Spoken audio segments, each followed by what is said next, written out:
Hi everyone. Today I want to talk to you about metamorphosis. Metamorphosis means profound transformation. And I want to share with you a story of transformation of my own. But before I go into the story, I just want to give you an example in nature to illustrate how much bigger it is than just your basic change and growth cycle or cycle of development. Metamorphosis is best described when you think of a caterpillar becoming a butterfly. A caterpillar undergoes such a change so that it goes from a little critter that's crawling, that lives in trees and eats leaves, to something that emerges capable of flight and solely surviving on nectar. A complete radical rearrangement of its form into something entirely different. That's the level of transformation I'm talking about. And I believe every human goes through this at different stages of their life. I also believe every single one of us is meant to emerge as the butterfly, to fly, and to sip on the sweet nectar of life. But to get there are stages where we must pause and have an inner transformation. Look at the ways of being that no longer serve us and radically rearrange how we operate. So in this particular story, I will share to you how I used to live in perpetual anxiety and how that was my way of being most of my life and how it no longer is. I no longer am that way. It did require a profound rearrangement of my being, and it took years to figure out. But in hindsight, I realized there were some distinct steps to getting through that process of transformation. And that's what I share with people now in my work, what I learned. You wouldn't be able to tell that I was living with such anxiety. I outwardly looked like I had it together. I was high functioning, high achieving, outwardly successful, hid my anxiety very well. I was always I was high achieving and high functioning because I was so responsible, so on top of things, so reliable. Everybody would seek me out because they knew they could give me anything and I would make sure it got done. And while this is a good thing, it is erosive when it stems from a place of anxiety and fear.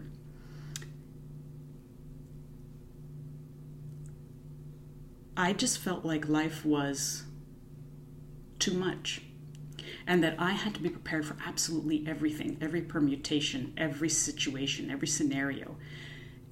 I felt that if I could foresee and be ready and prepared, that maybe I'd be able to handle things and I'd continue to forge ahead. It felt like I was always trying so hard to stay on top of things in a world that never stopped and a world that just felt like it was stacked up against me.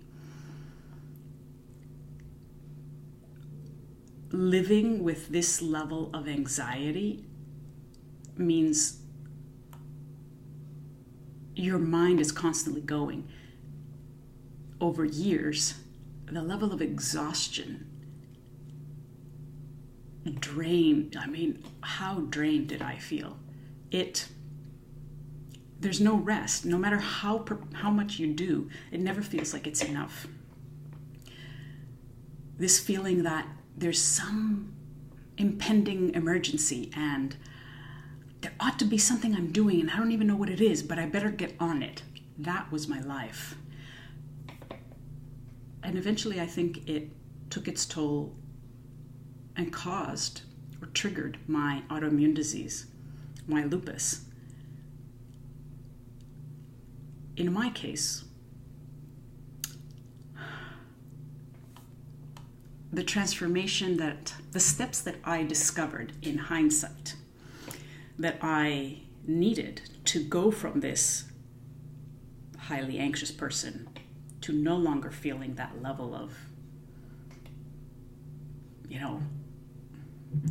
lack of safety, lack of, always feeling hypervigilant. I realized once I saw that, okay, this is a result of my operating system, what I call my life's operating system. Everybody, is where they are in life because of certain rules or beliefs that they hold about the world and themselves, what they're capable of, what they're not, how it all works. And this is formed in early life typically. And in my case, I believe I began to be concerned with not disappointing, with anticipating others' needs, with anticipating others' expectations.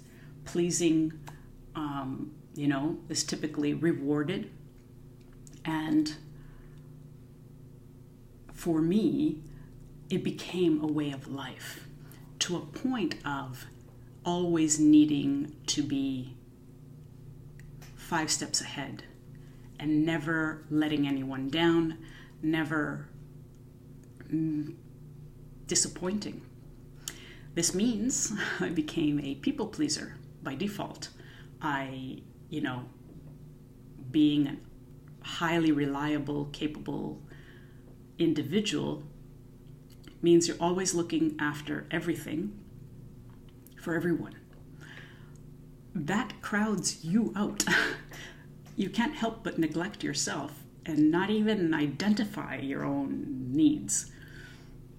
I was always operating on such a high stress level.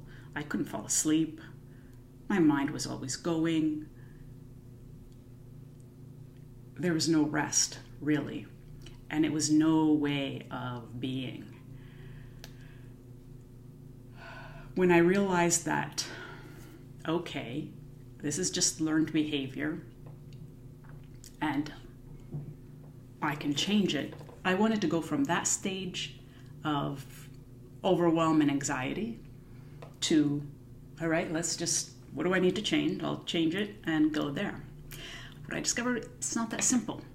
It is not that simple. You can't go from being wound up and having your nervous system in overdrive to operating from a place of calm and stillness and inner clarity. There are precursor steps to get to that place, and from there operate. Be able to look at yourself and what's keeping you stuck there, how you can change it, and then change it. And that's how I ended up creating this program where I put the steps in, because if you are this person, how do you get to stillness? You only operate on go, go, go, go, go. How do you start to put that into your life? How do you, this inner chaos that you're feeling is similar to muddy water that's been swirled up. And in order to clear it, it's best left alone so that a settling can occur, a stilling. How do you go from one stage to another? This is the process I discovered. I needed to create stillness, space, silence in my life in various ways. I needed to inject my life with laughter, humor, joy, playfulness, color, indulge my senses. All these things were precursors to being able to then have reached a stage of calm and relative stillness to look at with greater clarity myself and how to move forward.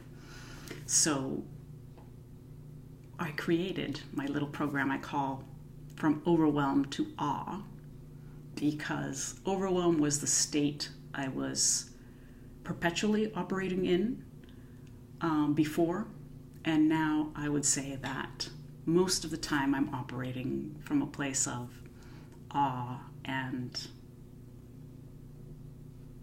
inner peace and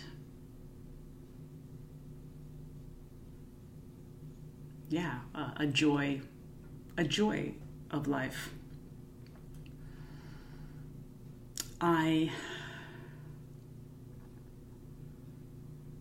If this, my story resonates with you, if you are this person, you've been this person who, has lived with this secret anxiety, you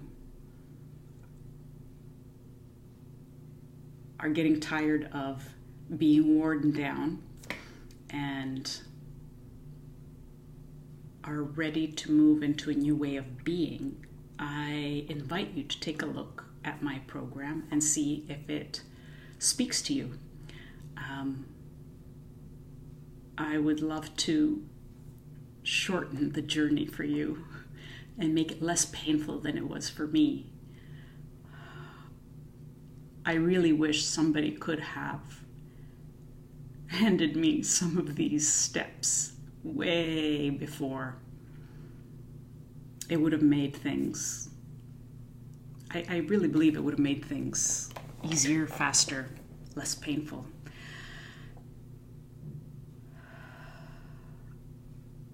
If you enjoyed this video and what I'm sharing in it, feel free to subscribe. Then you'll stay up to date and get all of my videos.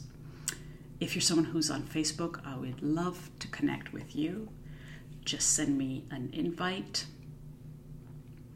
And feel free to sign up for my newsletter. I have an awesome newsletter that I call Make Mondays Better. And I created it because someone living in anxiety always dreaded Mondays. I lived with so much fear on Sunday. Oh my. I would be sick to my stomach as the day would wear on. And Monday morning, and most people struggle with Mondays, but when you're living with so much anxiety, it is unspeakable how horrid it is.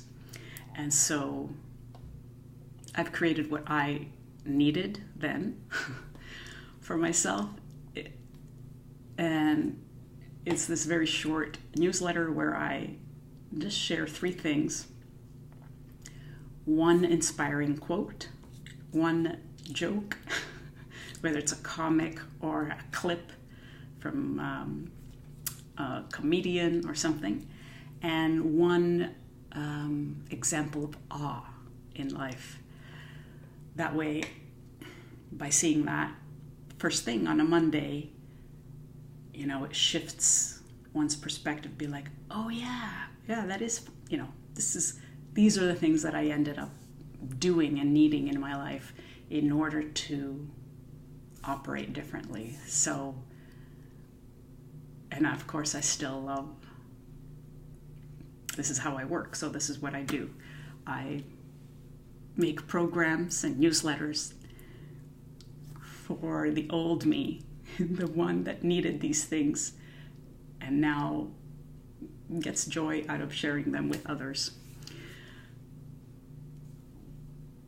Yeah. I would love to hear your story. Feel free to share with me, to email me, to leave a comment, or send me a private message on Facebook. And it would be my pleasure to help you in any way I can. I look forward to seeing you in the next video.